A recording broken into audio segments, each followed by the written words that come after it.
찬송가 438장으로 찬송하겠습니다. 438장 찬송입니다.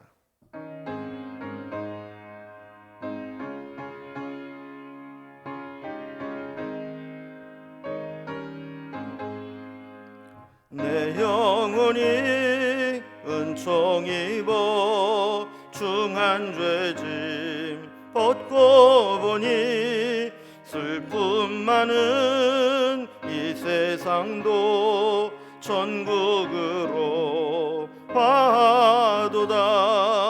할렐루야 찬양하세.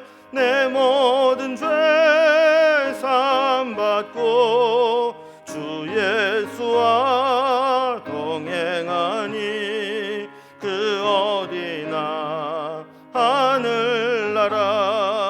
주의 얼굴 뵙기 전에 멀리 뵈던 하늘나라. 내 맘속에 이루어지니 날로 날로 가깝도다. 할렐루야 찬양하세. 내 모든 죄 사함받고 주 예수와 동행하니 그 어디나 하늘나라. 높은 산이 거친 들이 초막이나 궁궐이나 내 주 예수 모신 곳이 그 어디나 하늘나라. 할렐루야 찬양하세. 내 모든 죄 사함받고 주 예수와 동행하니 그 어디나 하늘나라. 아멘. 오늘 함께 나눌 하나님 말씀은 신약성경 로마서 6장 15절에서 23절까지 말씀입니다.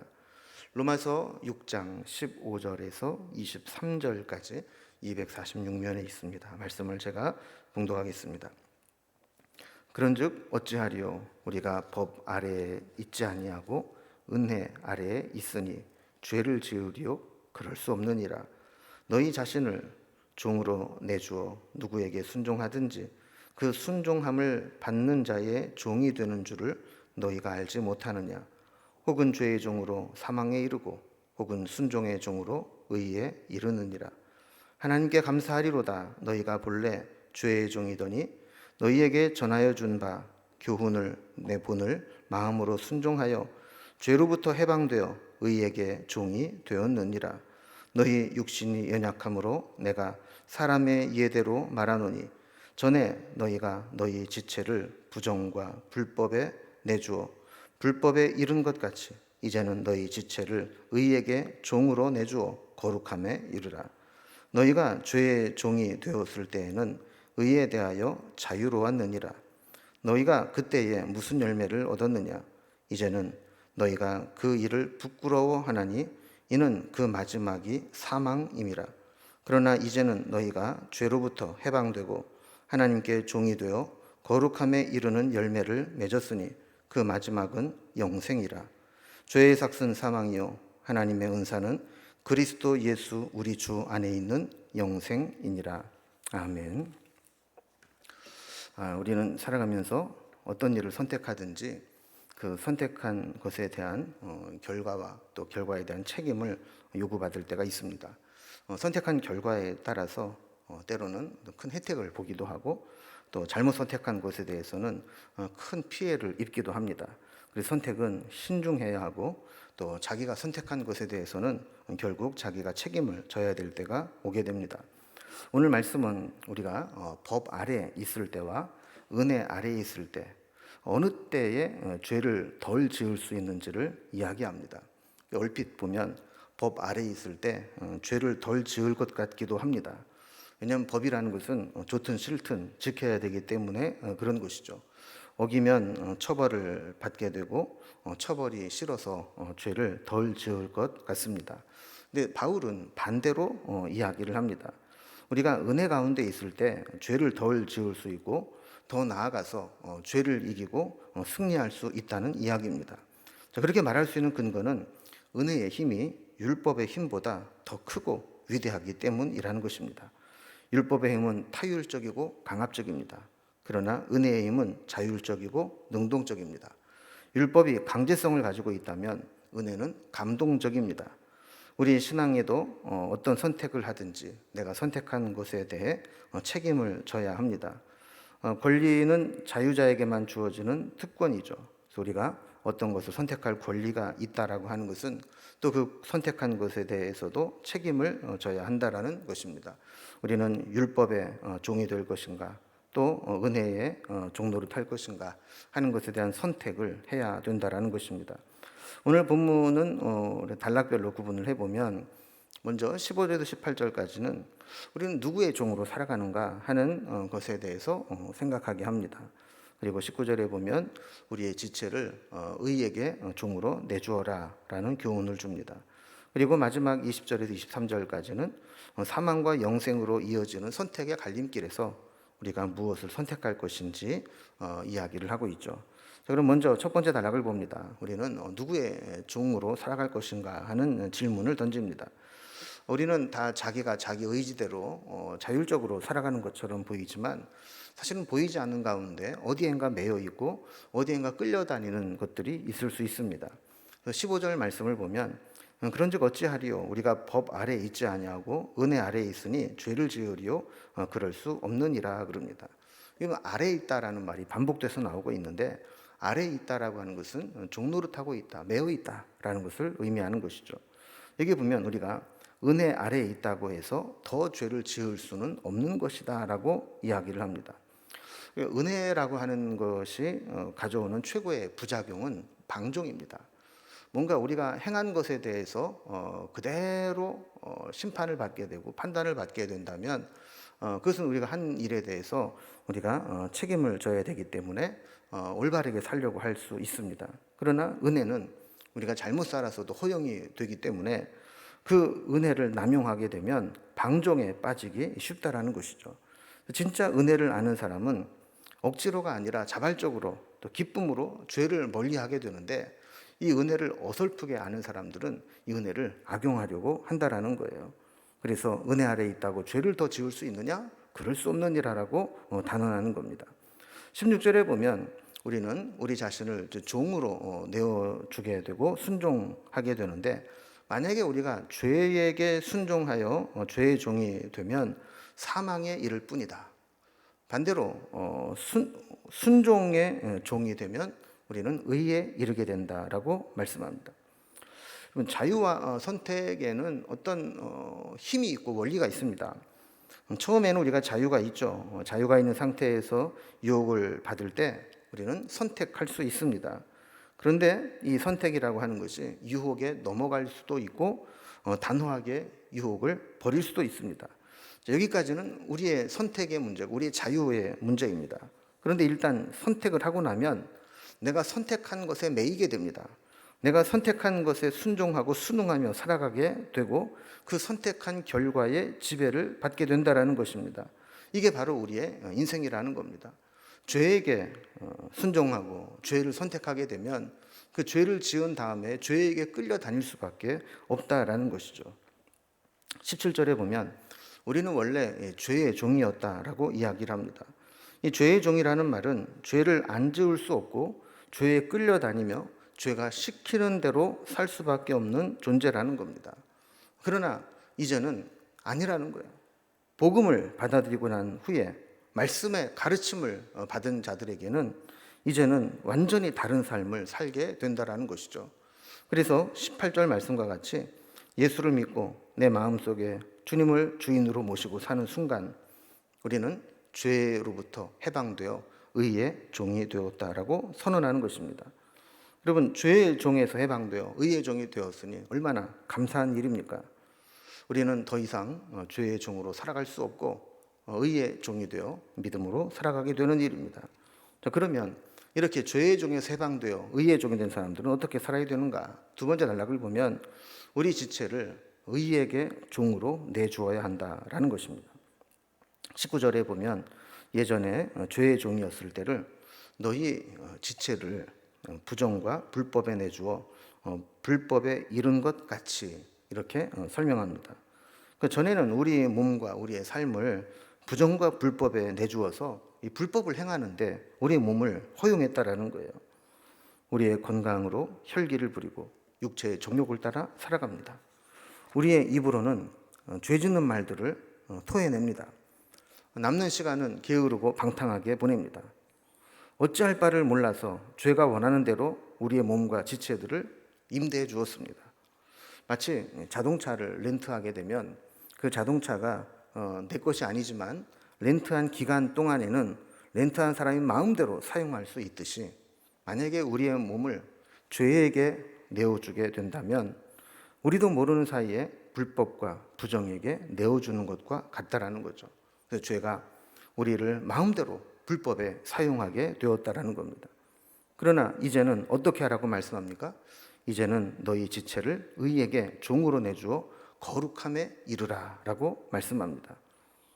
더 이상 무책임하게 부정과 불법에게 우리의 자신을 내어줘서는 안 되고 분명한 목적을 가지고 의의 종에게 내주어 우리 몸이 거룩하게 쓰임 받을 수 있도록 하라는 겁니다. 그래서 마지막 선택에 대한 이야기를 다시 결단을 요구합니다. 세 번째 단락을 보면 우리의 선택이 사망과 영생으로 갈려지게 되는데 어떤 선택을 할 것인가를 요구하고 있죠. 20절 이하에 보면 우리가 과거에는 죄의 종이 되어 죄에 끌려다닐 때가 있었음을 설명합니다. 20절입니다. 너희가 죄의 종이 되었을 때에는 의에 대하여 자유로웠느니라 라고 말씀합니다. 사람은 죄를 짓기 시작하면 죄의 종이 되고 맙니다. 처음에는 실수였고 원하는 바가 아니었지만 죄를 짓게 되면 죄의 굴레가 씌우게 되고 죄의 종이 되어서 죄가 끌고 다닌 대로 살아가게 됩니다. 이렇게 죄의 종으로 있을 때에는 의에 대해서 자유로웠다라고 말씀하는데 그건 뭐냐면 죄의 종으로 있을 때에는 의를 행할 의무감을 느끼지 못하고 의를 행하지 못한 것에 대해서 죄책감도 느끼지 못했다라는 겁니다. 그러니까 죄의 종으로 있을 때에는 죄를 짓는 것이 당연하게 여기는 것이고 또 의에 대해서 통제력도 잃어버리고 말았다는 거죠. 21절에 보면 너희가 그때 무슨 열매를 얻었느냐라고 물어봅니다. 그렇죠. 우리가 죄의 종이 되어서 죄가 시키는 대로 살아가게 되면 우리의 인생에 어떤 결과를 맺겠습니까? 여기에 대답한 것을 보면 이제는 그 일을 부끄러워하나니 그랬습니다. 죄의 열매들을 보면 부끄러운 일뿐이라는 겁니다. 여러분 우리가 예수를 믿으면서 가장 중요한 변화 중에 하나는 죄에 대해서 수치심을 느끼게 된다는 겁니다. 누가 정죄하지 않아도 죄를 짓거나 정욕에 빠지게 되면 부끄럽고 수치스럽고 불쾌한 감정을 느끼게 됩니다. 의의 종으로 바치기 전에 죄의 종으로 있을 때에는 죄를 짓는 것을 마치 무용담을 이야기하는 것처럼 누가 더 큰 죄를 지었는가를 자랑합니다. 그러나 의의 종이 되었을 때에는 그 죄를 부끄러워하게 되고 그 마지막이 사망이라는 사실을 알게 되죠. 그래서 마지막 부분에 보면 그 마지막이 사망임이라라고 이야기를 합니다. 23절 마지막에도 죄의 삭은 사망이요라고 말씀하죠. 여러분 우리가 아무리 몰래 숨어서 죄를 지어도 죄의 종이 되면 그 결과는 결국 부끄러움과 사망에 이르게 되는 겁니다. 사람들은 몰래 숨어서 죄를 지으면서도 사람에게만 발각되지 않으면 괜찮다고 생각할지 모르지만 그 죄의 최종적인 결과는 사망에 이른다는 것입니다. 반면에 22절을 보면 너희가 죄로부터 해방되고 하나님께 종이 되어 거룩함에 이르는 열매를 맺었으니 그 마지막은 영생이라 그랬습니다. 여러분 우리가 살아가는 이 영생이라고 하는 것은 시간적인 의미로만 영원히 사는 것이 아닙니다. 영원히 사는 것도 중요하지만 질적인 내용이 더 중요합니다. 그래서 어떻게 영원히 살 거냐가 중요한 것이죠. 우리가 죄로부터 해방되어 하나님의 종이 되게 된다면 하나님의 거룩하심과 더불어 하나님을 본받아 우리도 거룩한 자가 되어 거룩한 삶으로 영원히 살게 된다는 겁니다.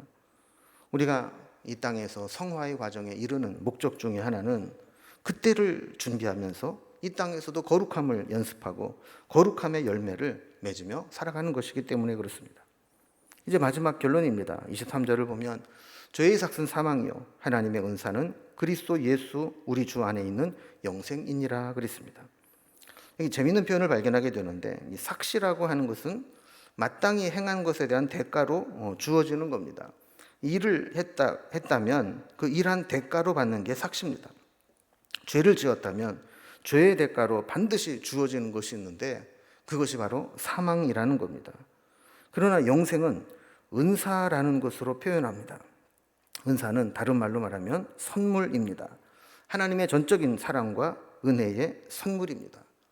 죄는 자기가 행한 것에 대한 대가로 받는 것이라면 이 영생이라고 하는 것은 은사로 하나님이 주신 거라는 겁니다. 우리가 한 것이 없어도 우리 자신을 하나님께 드리고 예수 그리스도 안에 있으면 영생을 은사로 받게 된다는 겁니다. 이제 마지막 결론입니다. 우리는 죄의 종이 되어서 죄의 삭을 치르며 죄의 대가로 사망에 이르는 삶을 살아갈 것인지 아니면 의의 종이 되어 영생을 은사로 받아 누리는 삶을 살아갈 것인지 이것이 우리가 선택해야 될 가장 중요한 의미가 되겠습니다.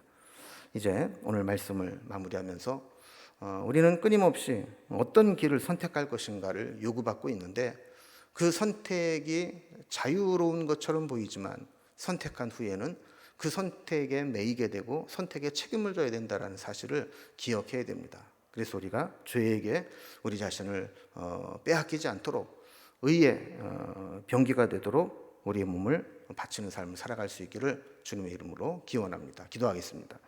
하나님 아버지, 사도 바울은 우리에게 선택의 자유가 있지만 선택하고 나면 선택한 것에 대해서 책임을 져야 된다는 것을 깨우쳐 주셨습니다. 우리가 우리 지체를 의의 종으로 내줄 것인지 아니면 죄의 종으로 내줄 것인지 우리는 선택해야 되는데 선택할 때까지는 자유지만 선택하고 나면 그 결과에 책임을 져야 되는 것을 깨닫게 되었습니다. 우리에게 이런 선택의 기로에 서 있을 때마다 죄에게 우리 자신을 빼앗기지 않도록 우리 자신을 지킬 수 있도록 인도하여 주시고 언제나 의의 병기로 주님 앞에 우리의 삶을 드릴 수 있도록 인도해 주옵소서. 오늘 하루도 악에게 지지 않게 하시고 믿음으로 의의 삶을 살아갈 수 있도록 인도해 주옵소서. 의인의 간구는 역사하는 힘이 많다고 했사오니 오늘도 주님의 의를 힘입어 기도할 때 우리의 기도를 들으시고 선한 길로 인도하여 주옵소서. 예수님의 이름으로 기도드리옵나이다. 아멘. 각자의 기도 제목들로 자유롭게 기도하시겠습니다.